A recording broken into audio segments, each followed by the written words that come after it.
नमस्कार, देख रहे हैं इंडिया न्यूज हरियाणा। मैं हूं आपके साथ चारू कौशिक। खबरों की शुरुआत करेंगे। फरीदाबाद से पाकिस्तानी जासूसी नेटवर्क का पर्दाफाश हुआ है। पंचर की दुकान की आड़ में ये जासूसी खेल चल रहा था। नौशाद अली और मीरा को पुलिस ने गिरफ्तार किया है।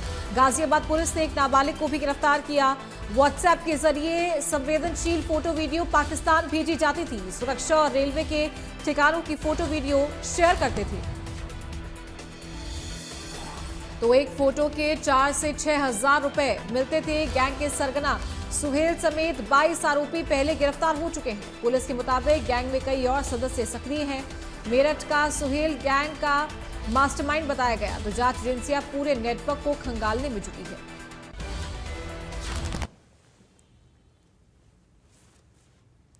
तो गाजियाबाद पुलिस ने पाकिस्तानी जासूसी नेटवर्क का पर्दाफाश किया है। पंचर की दुकान की आड़ में ये जासूसी नेटवर्क चल रहा था। तो पुलिस के मुताबिक गैंग में कई और सदस्य भी सक्रिय बताए जा रहे हैं। सुहेल, जो कि मेरठ का बताया गया है, गैंग का मास्टरमाइंड था। तो सुरक्षा एजेंसियों को भी अलर्ट कर दिया गया है। जांच पड़ताल जारी है।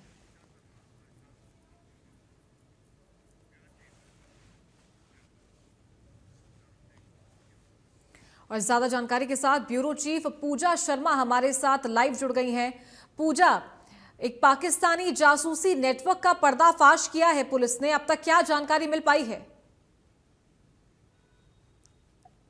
बिल्कुल, देखिए, नौशाद नामक ये युवक है जिसका पूरा नाम नौशाद उर्फ लालू है और ये बिहार का रहने वाला है। और जब इस पूरे नेटवर्क के सरगना सोहेल को गिरफ्तार किया गया, उनके साथ 22 आरोपियों की गिरफ्तारी हुई, तो उसमें एक नाम नौशाद का भी निकलकर सामने आया। तो फरीदाबाद में जब यूपी पुलिस पहुंची और उन्होंने पूछताछ की तो नौशाद को वहां से गिरफ्तार कर लिया गया है। जो सहयोगी है, जो वहां काम करते थे नौशाद के साथ, उन्होंने बताया कि लगभग 3 महीने पहले नौशाद फरीदाबाद में नचौली गांव के एक पेट्रोल पंप पर पंचर की दुकान जो है खोलकर बैठा था और वहां उसकी कार्यशैली को देखकर कभी ये अंदाजा ही नहीं लगा कि वो एक सामान्य जनजीवन की आड़ में इस तरह से देश विरोधी गतिविधियों में शामिल है।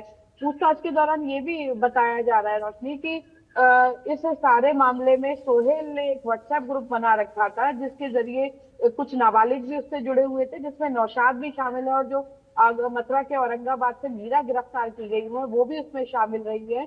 ये जितने भी सुरक्षा संबंधी जो वीडियो होते थे, फोटो होते थे, कोई और ऐसी गोपनीय जानकारी होती थी, वो सोहेल को इस व्हाट्सएप ग्रुप के माध्यम से भेजते थे और जी। सोहेल पाकिस्तान लाइव स्ट्रीमिंग के जरिए पाकिस्तान तक इन्हें पहुंचाता था। फिलहाल पुलिस इस पूरे मामले में जो है वो जांच में जुटी हुई है, क्योंकि नौशाद के जो मामा है वो फरीदाबाद में ही रहते हैं और उन्होंने यह भी बताया कि 16 मार्च को उनके पास नौशाद के पिता का फोन आया बिहार से कि नौशाद का पता नहीं लग रहा है। क्या वो, उन्हें ये नहीं पता था कि नौशाद फरीदाबाद में ही है।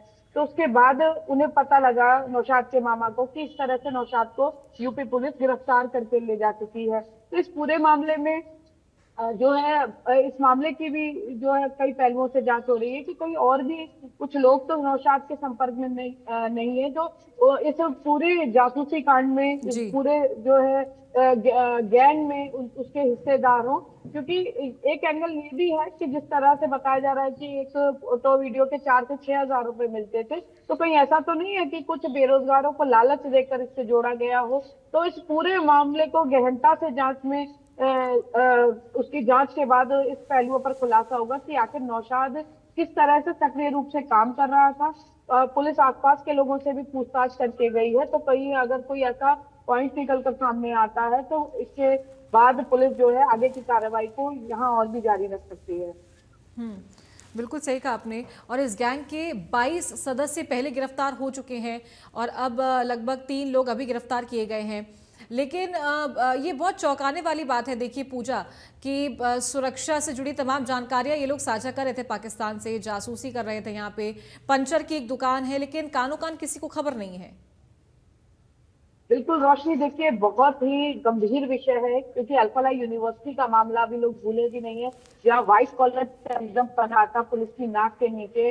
और अब ये पंचर की दुकान की आड़ में जिस तरह से पाटन पाकिस्तानी आतंकी कथित रूप से गतिविधियों में संलिप्त आरोपी कथित रूप से गिरफ्तार किया गया है, तो निश्चित तौर पर सख्ते में लोग आ गए हैं कि आखिर जो फरीदाबाद पुलिस है, जो हरियाणा पुलिस है, उसको इसकी भनक क्यों नहीं लगी। क्योंकि कहीं ना कहीं इसे जो है पुलिस तंत्र की कमजोरी माना जा रहा है। क्योंकि देखिए, जो डिजिटल नेटवर्किंग है वो कहीं ना कहीं देश की सुरक्षा के लिए घातक साबित हो सकती है। इस मामले से इस बात का खुलासा बहुत अच्छे से हो जाता है। हालांकि इस तरह के मामले जो अल्फला यूनिवर्सिटी मामले में जांच की गई थी, तब भी यह सामने आया था कि किस तरह से सोशल मीडिया का इस्तेमाल जो है देश विरोधी गतिविधियों में किया जा रहा है। लेकिन उसके बावजूद इस तरह से पकड़ा जाना, 3 महीने से सक्रिय रूप से नौशाद जो है सोहेल को जिस तरह से फोटो वीडियो सेंड कर रहा था, अपने आप में पुलिस की कार्यशैली पर बड़ा सवाल खड़ा करता है। पुलिस के सुरक्षा तंत्र पर सवाल खड़े करता है कि आखिर जो पुलिस का तंत्र है, जो खुफिया तंत्र है खासकर, वो कैसे जो है इस बात से चूक गया कि उनकी नाक के नीचे पाकिस्तानी जो है जासूस काम कर रहे हैं और जो सूचनाओं का आदान प्रदान हो रहा है और पुलिस उसकी कानो कान खबर तक नहीं लगा पाई। ठीक है, बहुत शुक्रिया आपका पूजा, हमारे साथ जुड़ने के लिए और ये जानकारी देने के लिए। तो आज हिसार के दौरे पर रहने वाले हैं मुख्यमंत्री नायब सिंह सैनी। दोपहर करीब 2 बजे